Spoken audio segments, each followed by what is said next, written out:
Welcome to the Slop Temple. We pray this video helps. You start by enabling ProRes in settings so your iPhone records the higher quality codec. This is necessary because ProRes uses more storage and different processing. Once done, check storage. ProRes 4K clips can quickly eat tens of gigabytes, so free up 2040 GB.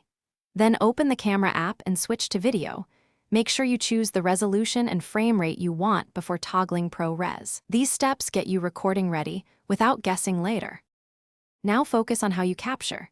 Pick the lens for composition, wide for action, tele for tighter shots, and switch deliberately because ProRes files vary by lens. Make sure you lock focus and exposure when framing so the codec records consistent data. Use a tripod for long takes and an external mic for clean audio. Also be mindful of device temperature and battery. ProRes, especially 4K at higher frame rates, raises heat and drains battery, so plan shorter takes or cooling. Finish by reviewing your clips and importing them to an editor. Final Cut or iMovie preserve ProRes quality for color grading. When exporting, choose ProRes for archival masters or H. 264/H. 265 for smaller delivery files. Make sure export settings match your target.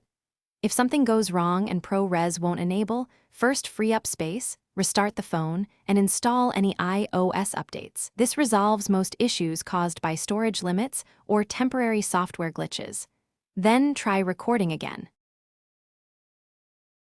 Thanks for watching. Consider subscribing if we helped you.